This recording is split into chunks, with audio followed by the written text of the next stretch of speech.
Well, welcome everyone to White Sand Self-Care Community. I am your host, Laura Cross, and your resource for education, connections, and collaborations. And I am excited to have with me today this young lady. She is a Brisbane-based international best-selling author and international animal communicator. Animal medium, Annie, is it Burke? Is that what it said? Yes. Burke. Okay. Sorry. Annie Bourke, she has communications with animals, living and in spirit. She conveys messages between them and their humans and provides peace of mind. Animals are her passion and her mission to raise global awareness of the importance of animals. She wants people to understand that animals have souls, that they have emotions, and that they understand everything that we say. And there is no coincidence that they are in our lives. Annie, welcome and thank you for joining us today. Thank you. I'm excited to be here. Yeah, so tell me how did you get into the animal communicating? Okay. So, for people listening, you may not be aware, but my understanding is that we can all talk telepathically to animals when we're children. And it's something that just seems to switch off as we get older, but it's something that we can reactivate again. And I started over 13 years ago. I had a little ginger and white girl cat, and I'd always thought my cats could understand me. And I actually used to say, I wish I could speak cat because I wanted to know what they were trying to say back again. And sadly, she passed away after a short illness, and it just made me feel as though I'd missed an opportunity to get to know her on a deeper level because I didn't know how to communicate with her.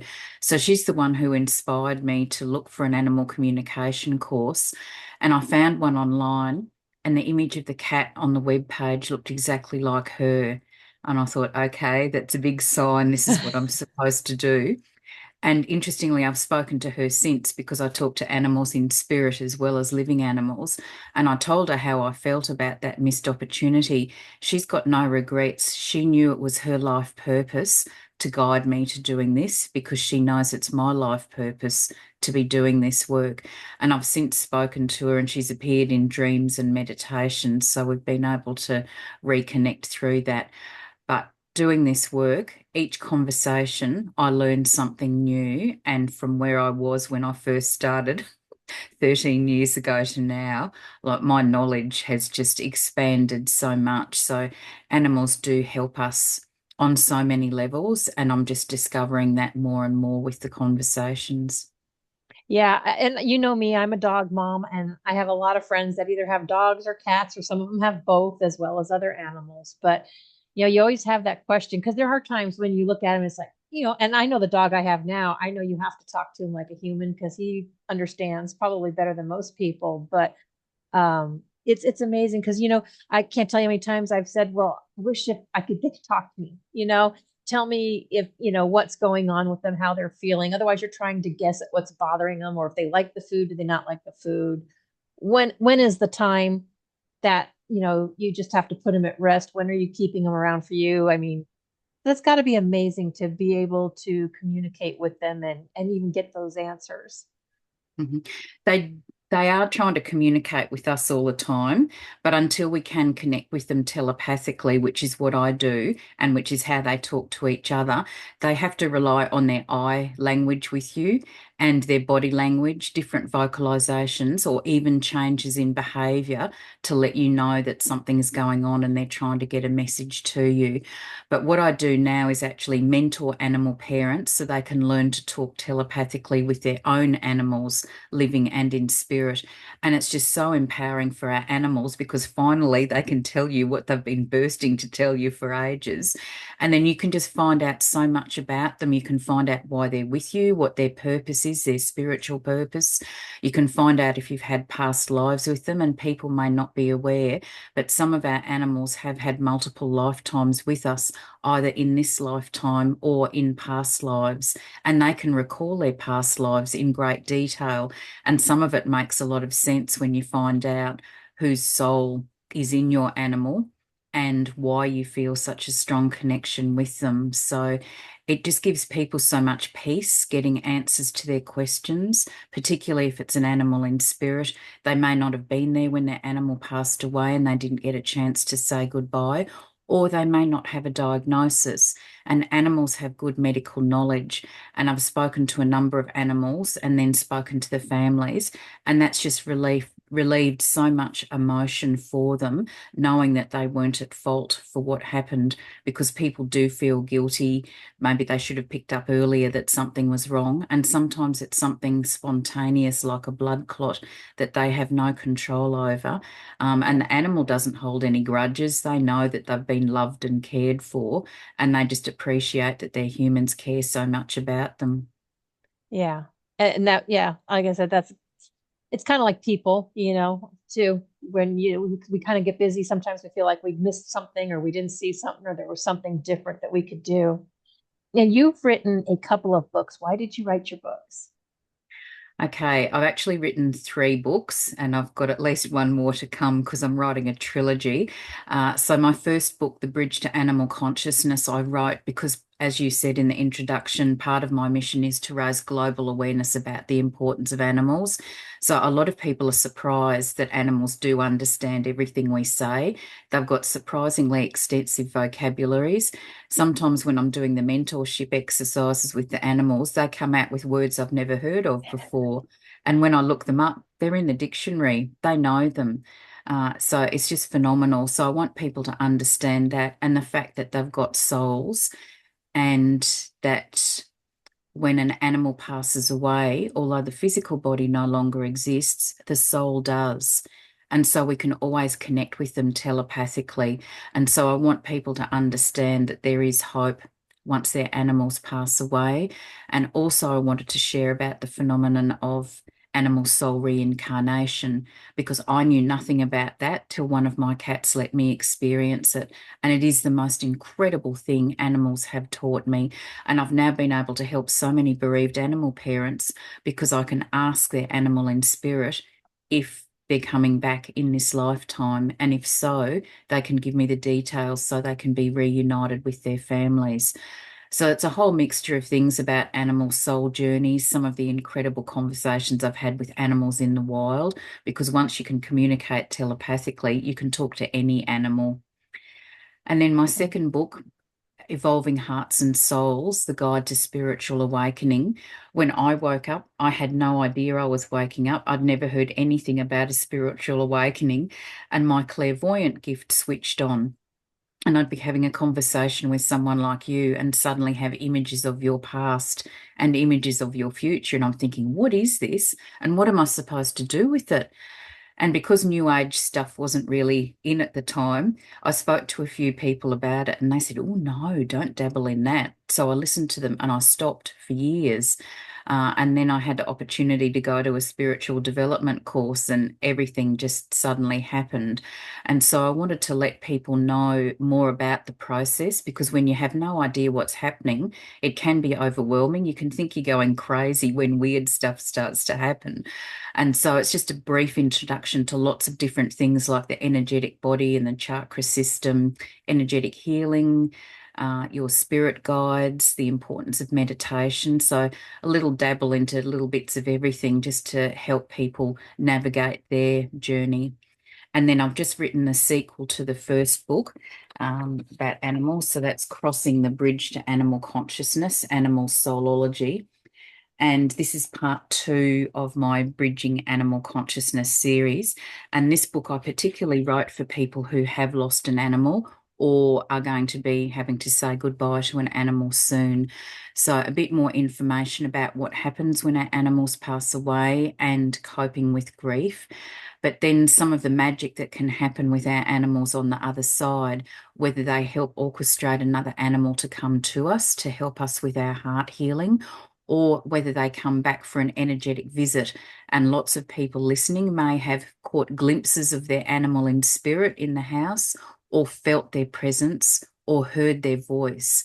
And so I just want to reassure you again, you're not going crazy. This is something that our animals can do. To reconnect with us again in the physical plane, and that's really comforting. So I've got stories about that, and then lots of real life stories about the animal soul reincarnation journeys. So people moving from heartbreak to happiness when their animal reunites with them in a new body. And that's a fascinating experience for the animals, and I've actually spoken to them about what it feels like to come back in a completely different body, because sometimes they even change species, which is quite radical. So I've had a cat who's come back as a dog, and I've spoken to someone else whose dog has come back as a cow. So very different. That is very Usually different. yeah, usually they come back as the same species, but often a different breed or a crossbreed. So I've learnt an awful lot about different dog breeds and crossbreeds that I've never heard of before. But it's just fascinating because they can tell me what colour, what gender, and a time frame. And then it's just so exciting when the families find them and they come home and they start seeing the behaviours of the animal soul in the new body. And it just really changes the grief process because you've got another lifetime with your animal. And so that's particularly why I wanted to write the book, because a lot of people don't know yet about reincarnation. And I just want people to know that the end is not there. When their animal passes away, they can have a whole new future with their animal. Yeah. And that I'm sure that brings a lot of comfort to people. And it depends on, what you're open to. But, yeah, that would be amazing to, know that they're fine or if they came back. Because I think there's times where we notice maybe some things that we recognize, but we're not sure why, or you just kind of think they're similar. But yeah, that would be incredible. So can you share some of your conversations that you've had a significant impact on for their humans? Look, two come to mind. One is a client who unfortunately lost two dogs within 5 months of each other, and the whole family was dealing with the grief of losing the first dog, and then suddenly their young dog passed away. No diagnosis. They did an autopsy, no definitive answer from that. So no answers and two lots of grief. It was just an incredibly sad time, which really affected the whole family. So I spoke to the young dog who passed away and he explained what happened. So I was able to give the family the answers to that. And then excitingly, he said that he was going to come back and he was coming back as a girl dog. And often they do swap gender, not necessarily because that's their preference, but because that's the first body that's available for them to come back in. So the family live in the middle of America, and this dog told me that as she was going to be in California, so halfway across America. Anyway, they found her and she looks so similar in some of the photos to previously that you can hardly tell them apart. And sometimes they do look extremely similar and sometimes they're completely different. Anyway, Dad had to fly to California to do the meet and greet because of being out of state. He wasn't allowed to go through the adoption process without that.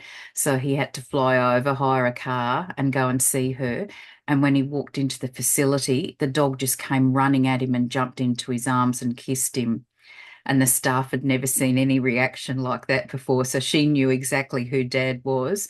And Dad had taken some of his former dog's toys with him just to see what the reaction would be. And she started playing with them straight away.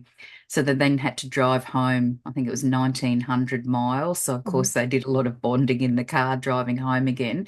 And more of her former behaviours are coming out. She's bonded with her sister dogs and they're just one big happy family now. But that was a profound change from the intense grief that the family was feeling and all the emotional trauma associated with that to have her back again. So that's incredible. And That the other is. story was someone whose dog passed away more than 6 years ago. Sometimes they come back quite quickly, and sometimes there is a delay. And this dog did try to come back earlier, but unfortunately, that option fell through. And I've experienced that myself. Sometimes something happens and they can't come back in their first option. And so they will find another way to come back to you. When it's their destiny to come back, they keep going until they work out a way to get back to you. So this dog was a Saint Bernard, beautiful dog. And he told Mum that he was going to come back as a Saint Bernard puppy. He was going to be a rescue puppy, about 3 months old. And Mum would find him within a couple of months of this conversation. So Mum found this gorgeous puppy. and he picked his name, and they all want new names when they come back in a new body. So he picked his name. And Dad had to fly halfway across America to pick him up. And as soon as they got him, he started sleeping in the same posture that he used to, with one paw tucked under him and one forward. Hmm. When he got home, he hopped up and slept in the same places that he used to sleep in before, and lots of his similar behaviours are coming out. He's grown so much, like he was the most gorgeous puppy, but he's absolutely enormous now. But Mum was really intrigued about the breed because the rescue agency didn't have a lot of information. So she had a genetic test done, Hmm. and amazingly, he's got 0% Saint Bernard genes in him, but he Wow. looks like Saint Bernard. But he's just so clever to tell us that he was going to be a Saint Bernard puppy, a rescue puppy, for Mum to find him. So he knew that would work, but he's not a Saint Bernard. So these kind of weird and wonderful things just happen. But it's just so incredible to have them back again and changing that grief process. Yes, you miss the one who's gone, but now you've got them back again in a new body for another lifetime of love. And there's just no words to describe how euphoric and happy and excited you are to have them back again. And sometimes you've just got to keep looking at them and think, did we really go through all of that? You're here. On some level, it's as though they've never left you, but it's just amazing. I've experienced that a couple of times myself now. And I know my animals did that so that I would know what it feels like to have them back again and be able to help other people through the same process. So, how can pet parents learn to communicate with their animals? First of all, talk to them verbally all the time because our animals love it when we talk to them and when we know they understand. They love being involved in what's going on in your world because to them, you are their world. And it's being more observant of what they're doing with their bodies. So you can start to pick up that certain vocalizations mean a certain thing, and then it makes it easier to help them. With the telepathic communication, that's something that I now offer as a training program. It's for people who know that their animals have souls and they're open to animal communication. Otherwise, they'll just block themselves from doing it. But I work with people individually and two of their animals. And if they don't have two animals, they can work with my cats who have been helping clients. And we do a number of different exercises to make sure that you're sending and receiving messages accurately. And the animals just have so much fun. I prepare them for every session so they know what we're going to ask them. Some of the answers they come out with are just hilarious. One of my clients recently, his dog loves steak, and he had to send her a phrase. So he said, I like good quality steak. And then he had to ask her to send back the message. And she said, I like good quality steak too. So she obviously received the message and she appreciated the message. So yeah, they're just their personalities really come out in how they answer the questions. But animals communicate verbally like we do, but you Mhm. actually hear it in your head when you hear their voices. It's not audible in your ears. And it's really weird hearing voices in your head as though you're going crazy. And they've all got different voices, just like humans. So it's really interesting. Sometimes they've got really soft voices, and sometimes there's accents. Some of them sound very cultured. So you never know what they're going to sound like till you start talking with them. But they can also send messages visually. So they can send you the letters of a word, or they might send you a diagram or a picture of an animal, or they can send little video snippets to explain something to you. So it's just incredible that they've got the thought transference skills to do that. They haven't told me yet how I get video snippets in my head. I just accept it because it happens all the time. And obviously, I don't need to understand why, otherwise, they'd tell me. And they can also send emotions and feelings. And then you know what your animal is feeling. And that's really interesting to feel in your body what they're feeling physically or on an emotional level, particularly with rescue animals, so that we can help provide some support for them as they go on their healing journey. So we practice all of those different techniques in the program. And we also do mediumship conversations so people get the chance to reconnect with their animals in spirit. And again, that's such a profound experience. hearing your animal's voice for the first time, whether they're living or in spirit, but then being able to connect and getting answers to your questions. And one of my clients recently connected with his cat who passed over more than 20 years ago. And he said it was just so powerful within a couple of sentences. All the guilt that he'd been feeling just evaporated. He said it just got kicked out of the ballpark from that one conversation. And that's what happens. People can get so much peace of mind and clarity, whether they book a conversation for me to talk to the animal on their behalf, or whether they learn how to have conversations themselves. Either way, they're getting answers to questions. The animals can pass on their wisdom to you and give you guidance as well. So it's really interesting hearing all the different messages and finding out the connections that we have with our animals. And it means we can then understand them on a much deeper level. It just totally changes the dynamics of the relationship. Yeah, I can only imagine what that was like to get used to. I've had my deja vu moments that makes me feel like I'm losing my mind. I think if I start hearing voices, yeah, that would take some getting used to. What are some key tips for animal parents to change their relationships with their animals that you can give? Okay, so the first thing is talk to your animal every day verbally. They just love hearing your voice. And when they know, you know, they understand, that just makes it so much more powerful with them. If you have an animal who appears to have separation anxiety, that may be something to do with what happened to them before they came to you. They may have been abandoned before. And so, for these animals, if they see you walking out the door, they can fear that they're never going to see you again. And so, it's really important if you're going out to let them know where you're going, what you're doing, and when you'll be back, because they can understand what you're telling them. They also understand the concept of time. So if you say to your dog, I'm going to the shop, I'm getting dog food and dog treats, I'll be back in 2 hours, they can count down the 2 hours. And then as it approaches that time, then they'll be on alert and waiting for you to walk back through the door. And the same if you're going away, you can say, I'm going away for 3 sleeps. This is the person who's going to be looking after you. And then again, that can really calm them down. Some of our animals have come to us with a guardian role and they're very protective. And so if you go out, they can feel as though they're failing because they can't protect you because they don't know where you are and who you're with. And so, again, letting them know what's going on can really help them. So, yes, definitely talking to them. It's just spending time quietly with them. And so you can just observe what they're doing. And as you keep talking to them verbally, that will change your relationship as well. I've had people listening to my masterclasses and they've said, I went and told my animal afterwards that I love them and I'm grateful they're with me. And they looked at me differently. And they just do. It just changes how they react. And particularly telling them that you love them. They know you do, but because love is such a high frequency word and our animals are really sensitive to high frequencies or different frequencies, they respond to the vibration of the word. And also picking names for your animals is important, and nicknames, because the words in their names and nicknames carry energy as well.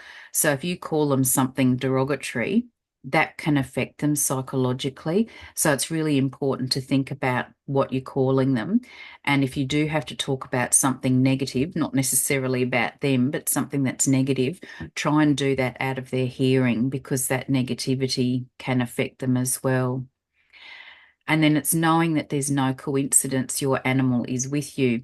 A lot of people think that they're rescuing animals, but often the animal is actually helping you because as you support them through their physical and emotional recovery under the surface, that can be helping you dealing with issues as well. And animals actually do heal us on a number of levels. There's a lot of research being done to show the physiological benefits of being an animal parent with what they do with lowering our blood pressure, increasing our happy hormones, decreasing our stress hormones. It means we've got company, we're not isolated, we've got a purpose in life. There's so many things they do to help us. So it's really not taking your animal for granted. They're not just a pet. There is a reason that they're with you, whether they're helping you with your life purpose or you're helping them with theirs, or it's a reconnection with a soul that you've known before, there will be a reason why that animal has come into your life. And it's fascinating finding that out. But yes, the most important thing is just talk to them every day. Yeah, I've always talked to mine, but I've always been a dog mom. I've never had kids. Dogs were always my kids, and not everybody understands that, but I'm like, nope, this is my family. Oh, So exactly. And a lot of people call their animals their fur kids or their children or whatever they're part of the fur babies, family. dog mom. Yeah. Yeah. Yeah, and it's for people who don't have animals, they don't understand the bond that we develop with animals. And that's why grief is so hard to be understood by outsiders because they don't understand that bond we have because they've never experienced it. And for a lot of people, they spend more times with their animals than they do with humans. And that's why the grief can be so intense because for a lot of people, it seems more intense than saying goodbye to a human because they just mean so much to you and it just leaves such a huge gap when they're no longer there. And that's why knowing that we can connect with them, knowing that they can come and visit us energetically, and knowing if it's their destiny that they can reincarnate is so powerful. Yeah, and they are definitely very perceptive. And I can tell you a number of times with all of my dogs, they may ask to go out a lot, but if I was not feeling well and I was in bed, they would lay there all day if they needed to. They didn't bug me until they absolutely had to go out. So it's like they even changed their own habits and stuff more or less to, be there with me because they knew obviously I was not feeling well and feeling up to getting them out. So they're very perceptive and sensitive to what we go through. And that's a really good point because they can read our energy. And when we start to get sick, our vibrational frequency drops and they will detect that. And often they know before we do that we're starting to get sick and they will instinctively spend more time with us, either lying next to us or on us, helping us to get better. But they can also read our moods. I describe them as walking mood barometers. So if we're not happy, they can deliberately go and do something funny to make us laugh because they know that that will change the mood and help us. So, yes, very intuitive, very perceptive, and very intelligent. Yeah. No, I think that's beautiful and wonderful that you can do that and make those connections. And I look forward to reading your books. What is the best way for people to connect with you, Annie? Thank you. The best way is to email me, and my email is chintuitive@bigpond.com. You can also send messages through my website, which is cosmicheartintuitive.com.au. But email's probably the best way. And we will have all of those links in the comments. So when is your next, you offer master classes for free. When is your next master class? I do. I just haven't set the date yet. It will be in October, and I'll publicise that in social media. It's normally the third Saturday of the month. I'm just waiting for my calendar to open while I'm talking to you. Um, Well, and be sure to post so that when it comes up and post that in the group as well. yes, I will. I'm just having a look. It'll be your 18th of October in the USA and Canada, and the 19th of October in Australia. And I'll be doing that one, something to do with animal mediumship and having to say goodbye to an animal and some of the themes that we've been talking about today. Oh, wonderful. So I do Well, different topics every month, but I'm going to do one about that.